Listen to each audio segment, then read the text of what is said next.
intervention, divine intervention will know. Only in my crucial moments do they pay attention carefully. The shadows of my past welcome me again with a smile.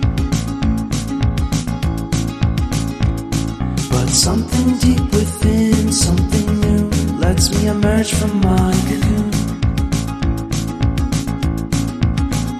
I only have what's right in front